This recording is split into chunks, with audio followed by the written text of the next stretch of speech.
Good morning, everyone. It's Tuesday today. And, yep, ang lamig sa labas. So, mag-coffee tayo.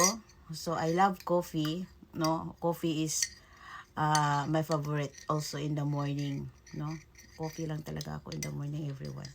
So, pag-usapan natin about Cindy Cinco, about friendship. Actually, pinapanood ko konti yung video ng kaibigan niya na sa Amerika.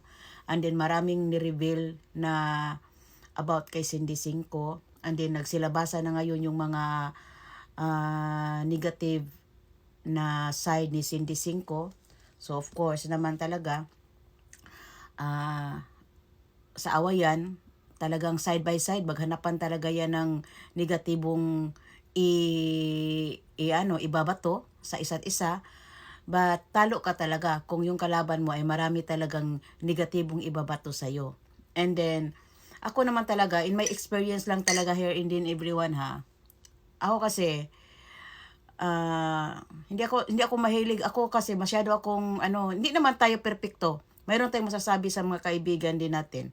No. But, let's make sure lang talaga na kaya nating panindigan yung lumalabas sa bibig natin. Hindi yung gumagawa tayo ng kwento at hindi pala totoo. Like ako everyone, dito sa Japan, marami na ako naging kalaban, naging kaaway. Hindi ko naman sila kahit i-review nyo pa yung mga video ko dito, kung sino ang nang-uuna. Inunahan ako, kaya ako nag-release back sa kanila. But ako, wala akong sinasabi na nakapangitan laban sa kanila dahil kung ano mang sinasabi ko na pangit sa pandinig ng ibang tao, yan ay totoo. Kahit tanungin nyo pa yung iba. At ako naman talaga, yung mga binabato nila sa akin, walang katotohanan.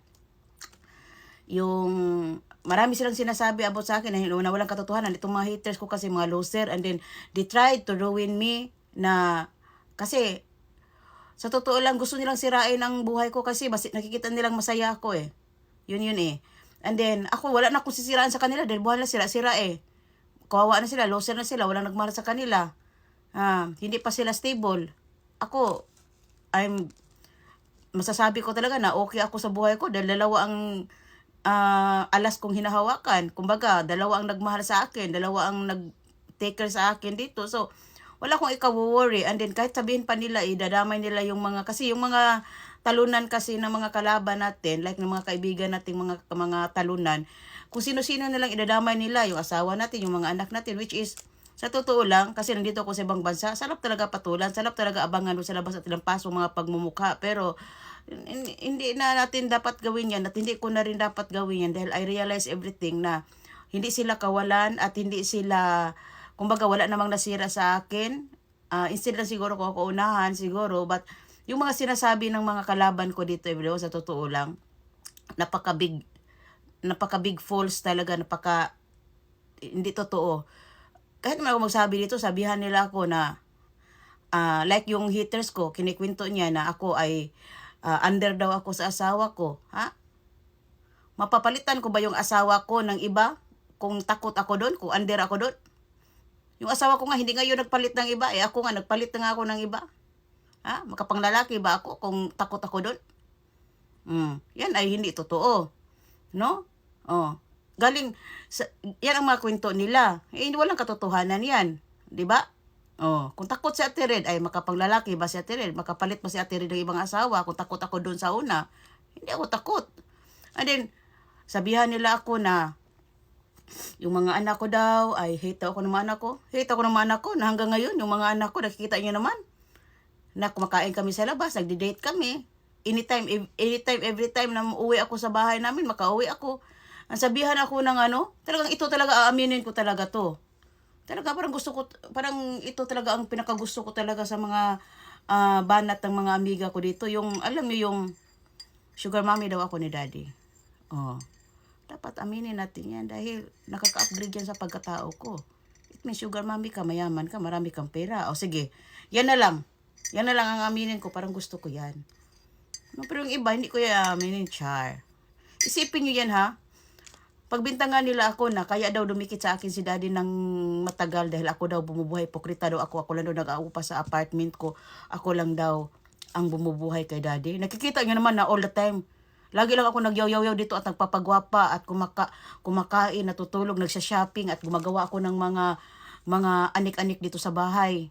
Yung mga accessories ko, mga damit ko, nagluluto ako. Nakikita niyo ba ako nagtatrabaho ako? Nakita niyo ako nagtatrabaho ako?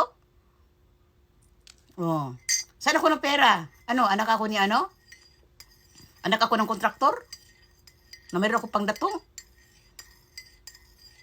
Kung sugar mommy man lang ako, day. Naku, day. Baka magbigti ka na. Ganito pa nga lang ang buhay ko. Grabe na ang inggit. Kaya, sa totoo lang everyone, mas panalo pa rin tayo na tayo ang nagsasabi ng totoo. Kaysa we are pretending our life na ganito ako, which is hindi naman totoo. No. Kaya nga ako, I have no worries everything na pinagsisira ng mga kababayan ko dito sa Japan. Hindi naman kasi konti lang naman ang mga pangit, no? Mga pangit yung mga haters ko. Walang nagmahal sa kanila. Yung iba parausan, yung iba walang swerte, yung iba wala talaga. Masabi ko talaga mga loser talaga. So, simple naman talaga, no?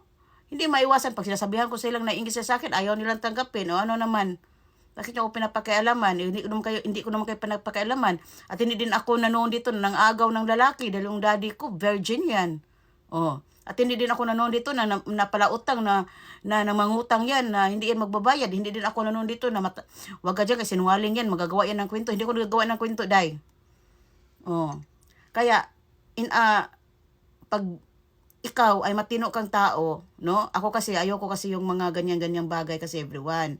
Kasi takot ako sa pagsisinungaling dahil hindi ako marunong, takot ako sa sinungaling even. Bali na mayroon akong sinasabi, tinatatanungin ako sa ibang tao, sabi ni burikat ka daw. Kung alam ko na talaga, yan ang ginagawa niya, na naglalaki-laki siya at ano-ano siya, oh, you're a bitch, di ba? Kasi sino naman ang lalaki mo, totoo naman yan, o di ba? Kaya kung di ba, totoo yan na kung sino-sino lang lalaki na mo, kung sino-sino ka lang bumikakay, tawag sa iyo, o di ba? Alam nga masabihin kita na, na Maria Magdalena, or na kaya naman kay Magdalena, mas madumi ka pa kay Maria Magdalena, o. Di ba, parang ganun lang. Na, alam mo, kung ano ang sinasabi mo, no? At isa pa, sa totoo lang everyone, pagdating sa private mo na wag lagi, talo ka talaga pag you are showing your friends na you are pretentious, na alam ng friends mo na hikaos ka tapos lagi kang, kasi mayroon ako kakilala everyone, pag nagsalita, akala mo anak ng kontraktor, pero I know her life. No? Makikita sa buhay niya dahil kung may pera yan, nakagala yan, yan, makabili yan ng mga kung ano. No, she don't have. No? Nagtsatsaga lang sa mumurahin. But pag nagsalita, very high level.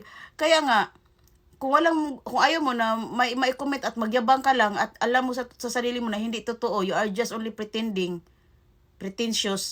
no? Na piringgira. And then later on, i-chismis ka sa kaibigan mo na hindi naman totoo yung mga pinapakita niya, hindi mo totoo. So, here in social media is very delicate. Yan lang masasabi ko. Kaya ako, sa totoo lang everyone, in my experience, in my life everyone, kaya hanggang ngayon, nandito pa rin si Ate Red, still beautiful and have a red hair, and still drinking coffee in the morning with a beautiful vibes in the morning, dahil ako, walang maibabato sa akin ang mga haters ko na katotohanan. Puro kasinungalingan ang sinasabi nila panlaban sa akin na wala namang katotohanan. Hindi totoo yan. Sugar mommy ako? Mukha ba ako sugar mommy? I am a trophy wife. I'm not a sugar baby now. I am a trophy wife. Dahil napanalunan ako ni daddy. Oh, di ba? Oh. So, ganyan lang. Tsaka isa pa, wala talaga. Kasi nakikita nyo din ang life ko dito, very public. Kaya, kung gusto nyo na ma-safe yung image niyo, magsabi kayo ng totoo. Yun lang ang ma-advise ko. Huwag kayong pilinggira at huwag kayong masyadong hambugira.